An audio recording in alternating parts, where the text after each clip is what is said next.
전국 어디를 가도 양평해장국 간판은 쉽게 찾을 수 있습니다.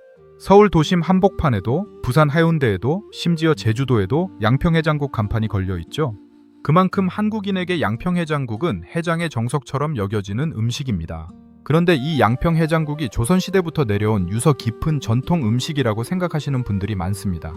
양평이라는 지명이 주는 고풍스러운 느낌, 선지와 내장이 들어간 투박한 비주얼, 새벽 장터에서 뚝배기째 끓여 먹던 이미지까지 더해지면 자연스럽게 그런 인상을 받게 되죠.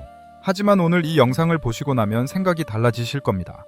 양평해장국은 조선시대는커녕 우리 부모님 세대에서 처음 탄생한 음식이기 때문입니다. 정확히 말하면 1960년대 말에서 1970년대 초 사이에 만들어졌습니다. 채 60년이 되지 않은 음식인 거죠. 그렇다면 왜 양평이라는 지명이 붙었을까요? 왜 하필 선지와 양, 내장 같은 소 부산물이 주재료가 되었을까요? 그리고 어떻게 이 음식이 전국 방방곡곡으로 퍼져서 마치 수백 년 된 전통 음식처럼 자리 잡게 되었을까요? 이 질문들에 답하려면 먼저 조선시대로 거슬러 올라가야 합니다. 소고기를 둘러싼 조선의 독특한 법과 문화, 그리고 그 틈새에서 살아남았던 사람들의 이야기부터 시작해 보겠습니다. 조선시대의 소는 단순한 가축이 아니었습니다. 농경사회에서 논밭을 갈고 짐을 나르는 핵심 노동력이었죠. 지금으로 치면 트랙터이자 트럭이자 굴삭기를 한 몸에 합쳐놓은 존재였습니다. 그래서 조선 왕조는 건국 초기부터 소의 사사로운 도축을 엄격하게 금지했습니다. 이것이 바로 우금령입니다. 우금령은 한두 번 내려진 임시조치가 아니었습니다. 조선왕조실록에 따르면 태조부터 순조에 이르기까지 무려 22회나 발령되었습니다. 그만큼 백성들의 소고기에 대한 욕망이 강했다는 뜻이기도 하고 동시에 국가가 그 욕망을 끊임없이 억눌러야 했다는 뜻이기도 합니다. 우금령을 어기면 어떻게 되었을까요? 가볍게는 태형, 심하면 일가족이 변방으로 추방되는 전가사변에 처해졌습니다. 관리라면 파직은 기본이었죠. 그 정도로 소도축은 무거운 죄였습니다. 물론 완전히 금지된 것은 아니었습니다. 제례나 외국 사신 접대 같은 국가 중요 행사에는 소고기가 필요했으니까요. 하지만 이런 경우에도 원칙적으로는 병들거나 자연사한 소, 사고를 당해서 더 이상 일을 시킬 수 없게 된 소만 관청의 허가를 받아 도축할 수 있었습니다. 그렇다면 일반 백성들은 소고기를 전혀 먹지 못했을까요? 현실은 조금 달랐습니다. 조선 후기로 갈수록 소 사육투수가 늘어나면서 상황이 변했거든요. 조선 초기에 3만 마리에 불과하던 소가 17세기 후반에는 100만 마리를 넘어섰습니다. 영조 때에는 명절이면 2만에서 3만 마리의 소가 도축되었다는 기록도 있습니다. 승정원 일기에는 숙종 2년, 그러니까 1976년 당시 하루에 도축되는 소가 1000마리를 넘었다는 기록까지 있습니다. 하지만 여전히 소고기는 귀한 음식이었습니다. 평민이 일상적으로 소고기를 먹는 건 쉬운 일이 아니었죠. 그런데 이 엄격한 우금령 체제 속에서도 합법적으로 소를 도축하고 고기를 팔 수 있는 예외적인 집단이 있었습니다. 바로 성균관 근처 반촌에 살던 반인들이었습니다. 반촌은 지금의 서울 명륜동 일대에 해당합니다. 성균관의 각종 잡무를 담당하던 사람들이 모여 살던 마을이었죠. 이들은 성균관의 제사용 희생과 유생들의 식사에 필요한 소고기를 납품해야 했기 때문에 국가로부터 도축과 판매의 독점권을 부여받았습니다. 반인들이 운영하던 정육점을 현방이라고 불렀습니다. 한성, 그러니까 지금의 서울에서 유일하게 소를 도축해 고기를 팔 수 있는 곳이었죠. 성균관에 먼저 납품하고 남은 고기를 현방에서 판매했고 그 수익금 일부를 세금으로 성균관에 상납하는 구조였습니다. 흥미로운 건 반인들의 자부심입니다. 도축이라는 일이 당시 사회에서 천하게 여겨졌음에도 불구하고 반인들은 오히려 세력을 과시했다고 합니다. 공자님께 드릴 고기를 바치는 몸이라는 자부심이 있었기 때문이죠. 반인들 외에 도축을 담당했던 또 다른 집단이 있었습니다. 바로 백정입니다. 하지만 백정의 도축은 반인과는 성격이 완전히 달랐습니다. 백정은 원래 고려시대에 양수척, 화척으로 불리던 북방 유목민의 후예들이었습니다. 조선 초기 동화 정책으로 호적에 편입되면서 백정이라는 이름을 얻게 되었죠. 하지만 유목민적 생활 습속을 완전히 버리지 못했고 정착 농경사회에 제대로 융화되지 못했습니다. 성종 때까지만 해도 일반 양인들도 도축업에 종사할 수 있었습니다. 하지만 소가 부족하다는 이유로 한양에서 도축업이 금지되면서 양인 도축업자들은 몰락했습니다. 반면 백정들은 사실상 법 밖의 존재로 취급되었기 때문에 마치 금주법 시대의 마피아처럼 도축업을 전담하게 되었습니다. 이 지점에서 한 가지 짚고 넘어가야 할 것이 있습니다. 백정들이 도축한 소에서 나오는 부산물들, 그러니까 선지나 내장 같은 것들은 어떻게 되었을까요? 고기는 비싸게 팔렸지만 부산물은 달랐습니다. 특히 선지는 수요에 비해 공급이 넘쳐났습니다. 소 한 마리를 잡으면 피는 엄청나게 많이 나오는데 정작 선지를 찾는 사람은 많지 않았으니까요. 도축장 근처에서는 선지의 원가가 사실상 영원에 수렴했다는 기록도 있습니다. 값싼 부산물들은 자연스럽게 도축장 인근 서민들의 식탁으로 흘러갔습니다. 비싼 살코기는 양반이나 부유한 상인들의 몫이었지만 내장과 선지는 그렇지 않았죠. 도축장 근처 식당이나 정육점에서는 선짓국을 상상을 초월하는 저가에 팔았습니다. 과거에는 정육점 앞에 팔팔 끓는 솥을 걸어두고 선지를 계속 집어넣으면서 국을 파는 광경이 흔했다고 합니다. 그런데 여기서 오해하시면 안 되는 부분이 있습니다. 이렇게 도축장 근처에서 먹던 선짓국이 바로 양평해장국의 원형이라고 단정짓기는 어렵습니다. 시간의 간극이 너무 크고 결정적으로 조선시대 해장국의 모습은 지금 우리가 아는 양평해장국과 상당히 달랐기 때문입니다.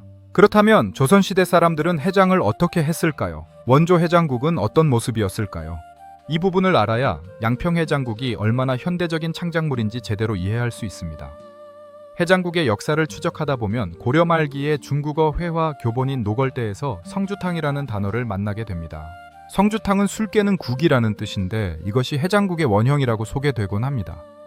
하지만 정확히 말하면 노걸대에는 성주탕이라는 단어만 등장할 뿐 구체적인 조리법은 나오지 않습니다. 게다가 노걸대는 중국어 학습서이기 때문에 성주탕이 한국의 해장국인지 중국의 해장국인지도 불분명합니다. 흥미로운 건 조선시대 조리서에는 해장국이 등장하지 않는다는 점입니다. 음식 디미방이나 규합총서 같은 조선시대 대표 조리서를 뒤져봐도 해장국 조리법은 찾을 수 없습니다. 해장국은 양반가의 정식 요리가 아니라 주막에서 서민들이 먹던 음식이었기 때문이죠. 조선 말기가 되어서야 해장국에 관한 기록이 본격적으로 나타납니다. 신윤복의 주막되는 술국을 먹으러 온 한량들의 모습과 해장국이 끓고 있는 솥 앞에서 국자를 들고 있는 주모의 모습이 생생하게 그려져 있습니다. 해동죽지에는 효종갱이라는 이름으로 해장국이 소개되어 있는데 새벽 종소리에 먹는 국이라는 뜻입니다. 그렇다면 조선시대 해장국, 당시 표현으로 술국은 어떤 모습이었을까요? 지금과는 많이 달랐습니다. 조선시대 술국은 쇠뼈다귀를 밤새 푹 고아서 된장을 풀고 거기에 배추 우거지, 콩나물, 호박, 때로는 감자를 넣어 끓인 음식이었습니다. 지금 우리가 떠올리는 양평해장국의 이미지와는 거리가 있죠. 선지도 없고 양도 없고 고추기름에 붉은 기름기도 없습니다. 이 점을 명확히 기록한 문헌도 있습니다. 술집에서 팔기 때문에 술국인데 요새는 해장국으로 통한다. 하지만 명칭만 아니고 내용도 아주 달라졌다. 우선 술국은 쇠뼈다귀만 흠씬 고아서 된장을 섞고 배추 우거지, 콩나물, 호박, 어떤 때에는 감자를 넣어서 만드는 것이다. 그런데 거기에다가 선지를 넣거나 양을 넣어 끓인다면 이는 벌써 옛 술국과는 다르다고 할 수 있다. 선지와 양이 들어간 해장국은 옛 술국과는 다른 음식이라는 거죠.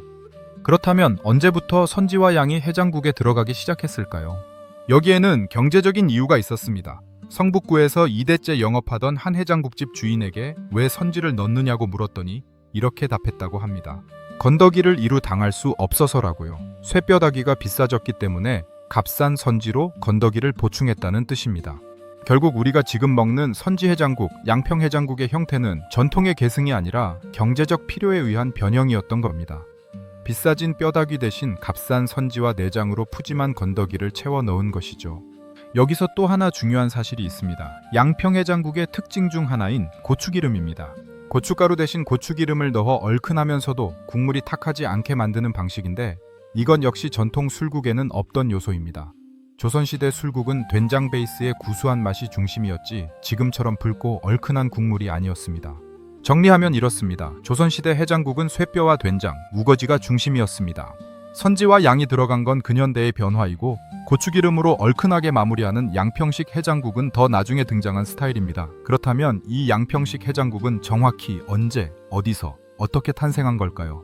드디어 본론으로 들어가겠습니다. 양평해장국의 탄생지는 경기도 양평군 개군면 신내마을입니다.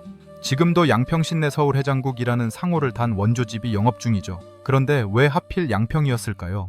이건 우연이 아닙니다. 양평은 조선시대부터 경기도에서 소 사육 머릿수가 가장 많은 지역이었습니다.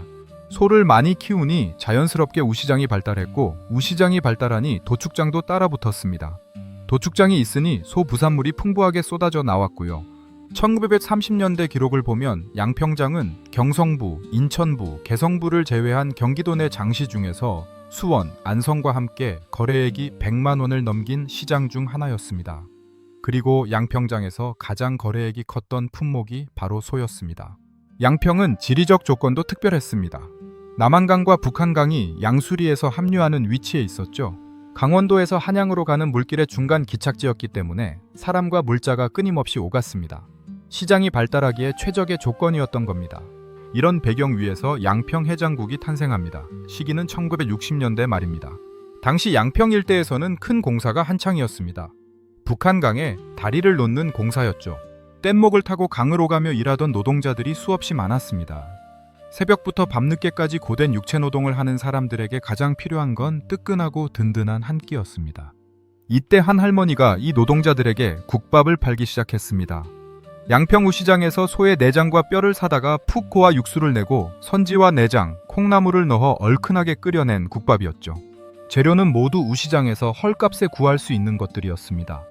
살코기는 비쌌지만 내장과 선지, 뼈는 부산물 취급을 받아 값이 쌌으니까요. 국밥 한 그릇이면 빈속이 든든해지고 술에 찌든 속도 풀렸습니다. 새벽 일터로 나가기 전 혹은 고된 하루를 마치고 들르는 노동자들로 할머니의 국밥집은 금세 소문이 났습니다. 맛이 일품이었다고 합니다. 할머니는 나중에 양근대교 근처에 양평신내 서울 해장국이라는 간판을 내걸고 정식으로 가게를 열었습니다.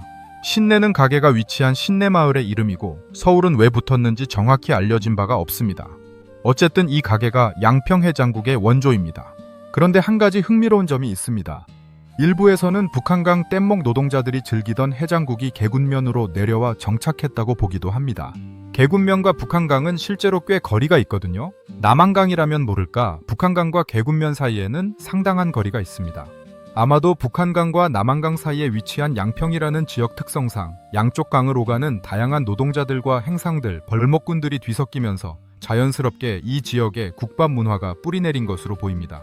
서울로 나무를 실어 나르던 벌목공, 마을을 오가던 행상, 다리공사 인부들까지 고된 노동과 술, 그리고 해장이 필요한 사람들이 모이는 곳에서 해장국집이 번성한 건 어쩌면 당연한 일이었습니다. 중요한 건 이 시기, 그러니까 1960년대 말에서 1970년대 초 사이에 지금 우리가 아는 양평해장국의 형태가 완성되었다는 점입니다. 선지와 양, 내장이 듬뿍 들어가고 콩나물과 우거지가 곁들여지고 고추기름으로 얼큰하게 마무리한 해장국. 이게 양평해장국의 정체성입니다. 그렇다면 이 양평해장국은 어떻게 전국적으로 퍼지게 되었을까요? 가장 큰 역할을 한 건 교통의 발달입니다. 1970년대 이후 자동차가 보급되고 도로가 정비되면서 서울에서 양평까지 나들이를 오는 사람들이 늘어났습니다. 주말이면 가족 단위로 교회로 나가는 문화가 생겨난 거죠. 양평은 서울에서 그리 멀지 않으면서도 자연경관이 수려했기 때문에 나들이 코스로 인기를 끌었습니다. 나들이를 온 사람들이 양평에서 해장국을 먹고 그 맛에 반했습니다. 서울로 돌아가서 입소문을 냈고 입소문은 또 다른 손님을 불러왔습니다. 원조집 주변으로 해장국집이 하나둘 생겨나기 시작했고 양평하면 해장국이라는 공식이 만들어지기 시작했습니다. 1980년대에 들어서면서 양평해장국은 아예 하나의 브랜드가 되었습니다. 양평이 아닌 서울이나 다른 지역에서도 양평해장국 간판을 내거는 가게들이 등장했죠. 굳이 양평까지 가지 않아도 양평식 해장국을 먹을 수 있게 된 겁니다. 지금은 전국 어디서나 양평해장국 간판을 볼 수 있습니다. 프랜차이즈도 여러 개 생겼고 개인 식당들도 너도나도 양평해장국을 내걸고 있습니다. 저마다 원조라고 주장하며 부모님이나 조부모님 사진을 걸어놓는 곳도 있어서 어디가 진짜 원조인지 구분하기 어려운 지경이 되었죠. 하지만 분명한 건 이 모든 양평해장국의 뿌리가 1960년대 말 양평 신내마을의 한 할머니로부터 시작되었다는 점입니다. 그리고 그 역사가 차에 60년이 되지 않았다는 사실입니다. 이제 양평해장국의 맛에 대해 이야기해 보겠습니다. 양평해장국은 다른 해장국과 무엇이 다를까요? 왜 유독 양평식이 전국적으로 퍼졌을까요? 양평해장국의 가장 큰 특징은 고추기름입니다. 일반적인 해장국이 고춧가루를 풀어 탁하고 걸쭉한 국물을 내는 것과 달리 양평해장국은 고추기름을 사용합니다. 고춧가루 대신 고추기름을 쓰면 국물이 맑으면서도 기름기가 윤기 있게 돌고 매운맛이 칼칼하면서도 깔끔하게 떨어집니다. 고추기름이 뜨거운 국물 위에 얇게 막을 형성하면서 국물이 쉽게 식지 않는 효과도 있습니다. 뚝배기째 끓여 나오는 양평해장국이 끝까지 뜨거운 이유 중 하나가 바로 이 고추기름 막 덕분이죠. 두 번째 특징은 푸짐한 건더기입니다. 양평해장국에는 선지와 양이 듬뿍 들어갑니다. 숟가락으로 건더기를 떠내도 계속 나올 정도로 양이 많죠. 앞서 말씀드렸듯이 이 재료들은 원래 도축장에서 헐값에 구할 수 있는 부산물이었습니다. 특히 선지는 원가가 거의 들지 않는 재료입니다. 소 한 마리를 잡으면 피는 엄청나게 쏟아지는데 고기에 비해 선지를 찾는 수요는 훨씬 적습니다. 피를 별도로 수거하는 인건비가 사실상 선지 원가의 전부라는 말이 있을 정도죠. 도축장 근처에서는 선지값이 영원에 수렴한다는 표현이 괜히 나온 게 아닙니다. 양 역시 마찬가지입니다. 소의 첫 번째 위인 양은 손질이 까다롭고 냄새를 잡기 어려워서 제대로 다루지 못하면 쉽게 질기고 역한 냄새가 납니다. 그래서 일반 정육점에서는 취급을 꺼리는 부위였죠. 하지만 우시장과 도축장이 가까운 양평에서는 신선한 양을 바로 구할 수 있었고 오랜 노하우로 냄새 없이 부드럽게 손질하는 기술이 축적되었습니다. 양평 해장국의 경쟁력은 결국 여기서 나옵니다. 신선한 부산물을 저렴하게 대량 확보할 수 있는 지역적 이점, 그리고 이 재료들을 맛있게 다루는 기술의 축적. 이 두 가지가 만나서 푸짐하면서도 맛있는 해장국이 탄생한 거죠. 맛의 비결은 또 있습니다. 양평 해장국의 육수는 보통 5시간에서 6시간 이상 끓여냅니다. 소뼈와 내장을 푹 고아서 깊은 맛을 내는데 시간대별로 재료를 넣는 순서를 달리하면서 맛의 층위를 만들어냅니다. 오래 끓여야 하지만 너무 오래 끓이면 또 맛이 탁해지기 때문에 불 조절과 타이밍이 중요합니다. 선지 역시 다루기가 까다롭습니다. 신선하지 않으면 비린내가 나고 너무 오래 끓이면 부스러지면서 국물을 탁하게 만듭니다. 적당히 살짝 익혀서 탱글탱글한 식감을 유지하는 게 관건이죠. 신선한 선지는 보드랍고 탄력 있으며 살짝 녹색빛이 도는 것이 특징입니다. 이런 선지를 제대로 다루려면 도축장과의 거리가 가까워야 합니다. 양평이 해장국의 성지가 된 이유가 여기에도 있습니다. 결국 양평 해장국의 맛은 단순한 레시피가 아니라 지역적 조건과 오랜 경험이 만들어낸 결과물입니다. 같은 재료를 쓰더라도 양평 현지에서 먹는 맛과 서울에서 먹는 맛이 다르다고 느끼는 분들이 많은데 이게 괜한 느낌이 아닌 거죠. 재료의 신선도와 손질 노하우에서 차이가 날 수밖에 없습니다. 전국의 양평 해장국 간판을 단 가게가 넘쳐나지만 정작 단골을 확보한 집은 많지 않습니다. 같은 양평 해장국이라도 어떤 집은 줄을 서서 먹고 어떤 집은 손님이 뜸합니다. 재료의 신선도와 손질에 얼마나 정성을 들이느냐에 따라 맛이 확연히 갈리기 때문입니다. 이쯤에서 정리를 해보겠습니다. 양평 해장국은 조선시대부터 내려온 전통 음식이 아닙니다. 1960년대 말 양평 신내마을에서 다리공사 노동자들에게 국밥을 팔던 한 할머니로부터 시작된 음식입니다. 역사가 차에 60년이 되지 않았죠. 조선시대 해장국, 당시 표현으로 술국은 쇠뼈를 고아 된장을 풀고 우거지와 콩나물을 넣은 담백한 음식이었습니다. 선지와 양이 들어간 건 쇠뼈값이 오르면서 값싼 부산물로 건더기를 채우기 시작한 근현대의 변화입니다. 고추기름으로 얼큰하게 마무리하는 양평식 스타일은 더 나중에 완성되었고요. 양평이 해장국의 성지가 된 건 우연이 아닙니다. 조선시대부터 경기도 최대의 소 사육지였고 우시장과 도축장이 발달했으며 남한강과 북한강이 만나는 교통의 요지였습니다. 신선한 소 부산물을 저렴하게 대량 확보할 수 있는 최적의 조건이 갖춰져 있었던 거죠. 그렇다면 60년도 안 된 음식이 어떻게 마치 수백 년 된 전통처럼 느껴지게 되었을까요? 여기에는 한국 사회의 급격한 변화가 있습니다. 1960년대 이후 한국은 전례 없는 속도로 산업화와 도시화를 겪었습니다. 불과 두세 세대 만에 농경사회에서 산업사회로 다시 정보화사회로 넘어왔죠. 이 와중에 많은 음식 문화가 새로 생겨나고 빠르게 정착했습니다. 양평 해장국도 그중 하나입니다. 부모님 세대의 탄생에서 우리 세대의 전국으로 퍼졌고 이제는 마치 원래부터 있었던 음식처럼 느껴집니다. 변화의 속도가 너무 빨라서 한 세대 전의 일도 아득한 옛날처럼 느껴지는 거죠. 하지만 역사가 짧다고 해서 양평 해장국의 가치가 떨어지는 건 아닙니다. 오히려 반대입니다. 60년도 안 되는 시간에 전 국민이 인정하는 해장국의 대명사가 되었다는 건 그만큼 이 음식이 한국인의 입맛과 정서에 맞았다는 뜻입니다. 전통은 단순히 시간이 만드는 게 아닙니다. 사람들의 선택과 사랑이 쌓여서 만들어지는 겁니다. 양평 해장국은 60년이 채 안 되는 시간 동안 한국인의 해장 문화를 대표하는 음식으로 자리 잡았습니다. 어쩌면 이게 진짜 전통이 만들어지는 방식인지도 모릅니다. 오늘 영상이 유익하셨다면 좋아요와 구독, 알림 설정까지 부탁드립니다. 맛의 근본이었습니다.